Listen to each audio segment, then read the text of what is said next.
this gets at how people fundamentally interact. Low self-monitors tend to be more direct.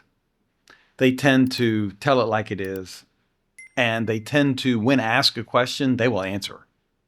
They have an answer. It's very hard. So let me give an example for that. It's very hard to give an answer that you know isn't true. It doesn't mean that you don't consider, like, somebody comes up and they have a bad haircut and they ask me what I think of their haircut. I'm not going to say you have a bad haircut because there's nothing that they can do about that, right? So it's just mean, right? But there's a part of you that sort of fights yourself. So it's very common in our culture to come up to somebody and say, hey, how you doing? And that, I know the social norms on that. I know it's just a script. I know the response is supposed to be, Fun. I'm good. How are you? And you're doing that while you're still walking away from each other. But if I'm having a bad day, I have to force myself to do that. Yeah, that's good. That's a good way of, like, busting those scripts. That's probably a low self-monitor. Whereas a high self-monitor doesn't matter. I can think, look, I'm having a bad day. I can feel I'm having a bad day, but I can say things are great or it's all good. And I have no trouble doing that. Whereas a low self-monitor, Cindi just mentioned, they prefer a higher correlation. Well, they want the balance. Think, feel, speak. Yeah. Yeah. That they're all in alignment with each other. Right. And I can't overstate how gigantic that is. The low self-monitor has to be careful in instances where the stone cold truth doesn't help people. Like when I'm always thinking about that. Yeah. Does this? You are, but that is a learned behavior. That is a learned behavior.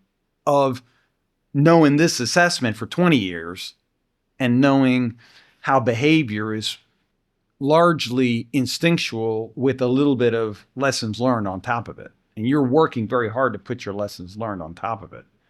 And it's not you probably recognize where you are in this trait. I mean, how much congruence do you need between what you think, what you feel, and what you say?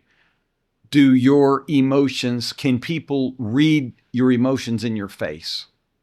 Are you willing to alter your behavior to get something different from somebody else? Well, and we mentioned this briefly in the other episode on authenticity, but I think it's much more likely that a low self-monitor is going to feel like that switching of identities based on the situation, it feels like it's inauthentic. Yeah. And because I've been with you and because I know the research, what I've noticed is it's still you. It's just that thread. Like, you're still, you are presenting a different identity to different groups, but there's still this golden thread that's running through all of them that is very much at your core. And whereas my tendency is every situation, I'm the same person. And knowing that, I have to work harder than you do to assess whether or not that person is going to really work for the particular situation or not. You do it naturally, probably doesn't even cross your mind. I have to go into the situation and think, do I actually need to present who I am differently? Yeah. Yeah. In a lot of our work, we do group facilitation, which is where we're gathering groups of people. And I would say we both have learned to be pretty decent at it over time, but it's a lot easier for me. I'm a lot less tired at the end of the day doing that because modifying my behavior to what's happening minute by minute and what each person's contribution to whatever topic we're trying to advance, that's not a lot of work. That's natural. It's going with the grain. That's high self-monitor behavior stuff. Whereas you are going with the grain when it's coaching and you're having to tell people what they need to hear, not what they want to hear. And that has a lot less, it makes you a lot less exhausted than me. And so we do similar kind of work, but on the days when I have to tell a number of people, even though it's just, one-on-one, like that's not working and you're thinking about this wrong, that takes more effort for me. Whereas when you have to change your behavior a lot of times in a group to kind of keep something moving along, that takes a little more effort for you. And so there's, like any personality variable, there's going to be something that's very good for you or else over time these things would extinguish themselves. But typically, a trait that survives confers some kind of advantage, and then there will often be something you need to watch out for. So the low self-monitor, people think the lows are very loyal. They think that they're more honest, and they like being able to read the way you're feeling, and they like that sense of, well, I'm getting it straight from this person. What you have to watch out for is, as you mentioned, carrying too rigid of a behavior into very different situations. And then the high self-monitor, a lot of high self-monitors, not all, but a lot of high self-monitors have learned how to be that social butterfly, to be that glue in an organization, to be, I mean, indispensable isn't quite the right word, but to be a very important social component of an organization or a group or a team. The thing that we have to watch out for is that we're not going around too often telling people what they want to hear when we should be telling them what they need to hear. And you can either, both of them can either, like highs and lows, can either modify and go against type because it's just a personality trait.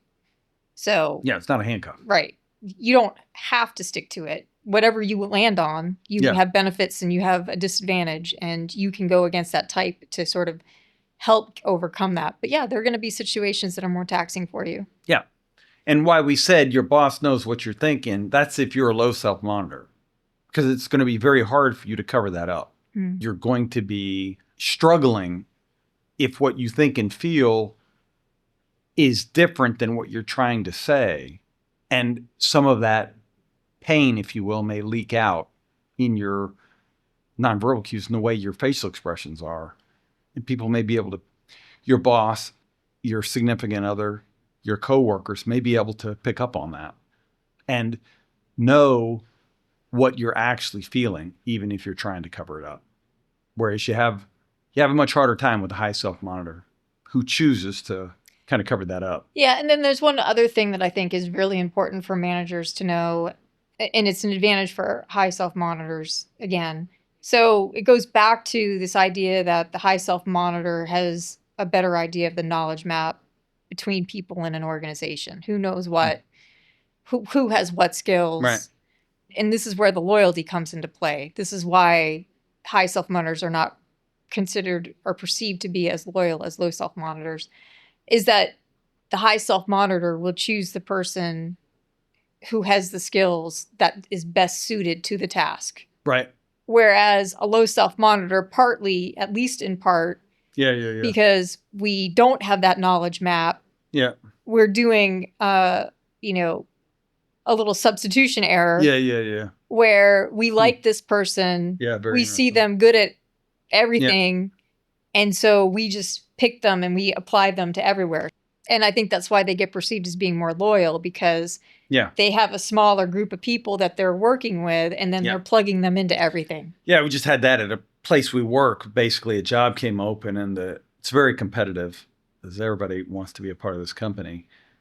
And I met with the boss, and the boss has basically said, I'm picking this internal person because she's waited for years. And like, there's no discussion about, there's probably would be 10 amazing people applying for this job, but it didn't matter. Right. And they picked that internal. I mean, it was the choice was with the supervisor, and the supervisor picked the internal person, and there was never any serious consideration of anybody else, which sounds like a low self-monitor move. Yeah.